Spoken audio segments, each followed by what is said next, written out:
Assalamualaikum warahmatullahi wabarakatuh. Alhamdulillahirabbil alamin wassalatu wassalamu ala asrofil anbiya'i wal mursalin sayyidina wa maulana Muhammadin wa ala alihi wa sahbihi ajmain amma ba'du.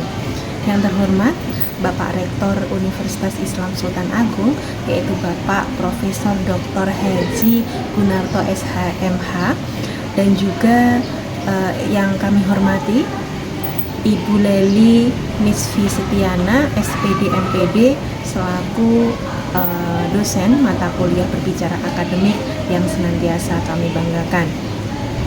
Baik, hari ini saya akan menyampaikan informasi tentang studi gender. Secara umum, gender itu merupakan sifat atau perilaku yang dilekatkan antara laki-laki dan juga perempuan. Yang mana gender ini bisa dirubah, ya. Bisa dirubah dan bisa berkembang sesuai dengan lingkungan sosial maupun budaya. Gender itu berbeda dengan seks, ya. Kalau seks itu merupakan jenis kelamin, yang mana jenis kelamin antara laki-laki dan perempuan itu merupakan sebuah kodrat atau merupakan sebuah hal yang memang tidak bisa dirubah. Itu adalah kodrat dari Allah Subhanahu wa Ta'ala. Selanjutnya, perbedaan antara seks dan juga gender, ya. Jadi kalau seks itu merupakan adalah sesuatu yang tidak dapat dipertukarkan, tapi kalau gender itu merupakan suatu hal yang dapat dipertukarkan, yang mana itu bisa berubah-berubah, ya, berubah-berubah sesuai dengan perkembangan waktu dan juga zaman itu. Misalnya zaman dulu itu laki-laki dan perempuan terkait masalah pendidikan, ya. Jadi pendidikan seorang perempuan zaman dulu itu ya biasa-biasa saja. Tapi hal ini akan sangat berbeda untuk zaman sekarang. Jadi perempuan itu bisa bereksplorasi, bisa mengambil atau menempuh pendidikan yang lebih tinggi daripada laki-laki. Selanjutnya yaitu terkait perbedaan antara seks dan juga gender. Ya, kalau seks itu merupakan sesuatu yang tidak dapat dipertukarkan karena itu merupakan sebuah kodrat dari Tuhan Yang Maha Kuasa. Sedangkan gender itu bisa dipertukarkan. Gitu. Kemudian kalau seks itu sifatnya adalah nature atau bawaan dari lahir, sedangkan gender itu sifatnya adalah nurture atau nurture, ya. Itu artinya adalah berkembang sesuai dengan pengaruh lingkungan, gitu, ya.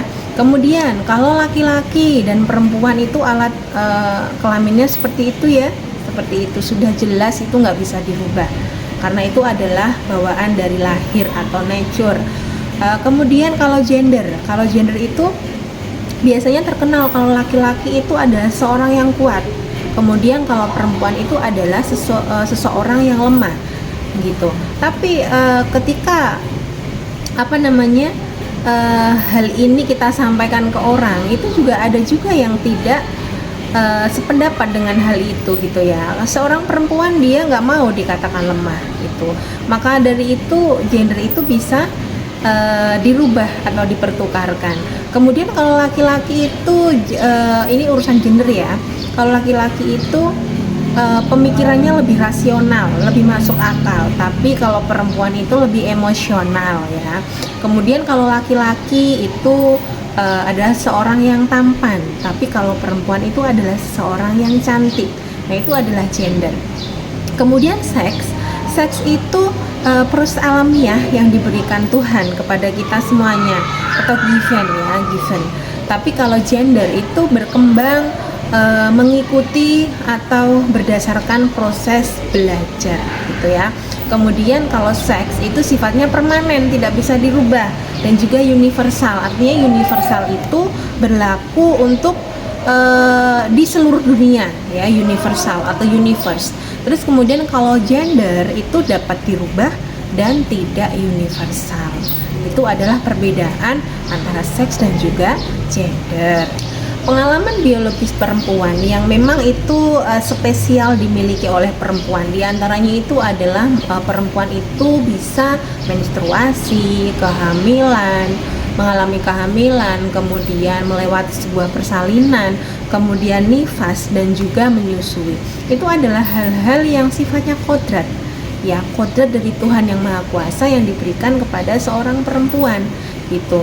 Dan itu dia bisa dirubah. Kalaupun misalnya ada transgender, ya, transgender, dia secara fisik merubah alat kelamin, ya, misalnya dari laki-laki menjadi seorang yang dikatakan mereka itu adalah seorang perempuan, ya. Jadi di sana dokter itu mungkin bisa merekonstruksi, ya, mengkonstruksi alat kelaminnya, bentuknya misalnya, ya, mungkin bisa. Tapi apakah bisa dokter membuat sebuah sel telur, kemudian membuat rahim? Itu kan nggak bisa, ya. Itu adalah sifatnya kodrati. Kalaupun misalnya mereka berusaha membuat, saya yakin unsur yang terkandung dalam misalnya sel telur itu saya yakin tidak akan sama dengan apa yang diciptakan oleh Tuhan yang Maha Kuasa gitu. Dan semua hal-hal biologis yang dilewati perempuan seperti menstruasi, kemudian melahirkan, menyusui, nifas, itu adalah suatu hal yang harus kita hargai gitu, ya. Kemudian Islam itu ternyata sudah memperhatikan gender, ya.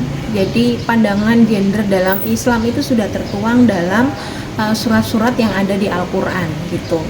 Yang pertama misalnya terkait pandangan Islam itu memandang sama antara laki-laki dan perempuan dalam aspek kemanusiaannya. Hal ini itu sudah tersampaikan, ya, atau tertulis dalam surat Al-Hujurat ayat 13. Selain surat Al-Hujurat ayat 13, masih banyak sekali surat-surat yang memperhatikan terkait gender. Jadi di Al-Quran tuh banyak sekali. Di sana tidak hanya menjelaskan atau menyebutkan hanya laki-laki saja atau perempuan saja, tapi di sana itu menyebutkan antara laki-laki dan perempuan. Itu ayatnya, suratnya itu banyak sekali gitu, ya. Demikian yang bisa saya sampaikan. Semoga apa yang saya sampaikan ini bermanfaat untuk kita semuanya. Mohon maaf apabila ada kekurangan. Wallahu muwaffiq ila aqwamit thoriq. Wassalamualaikum warahmatullahi wabarakatuh.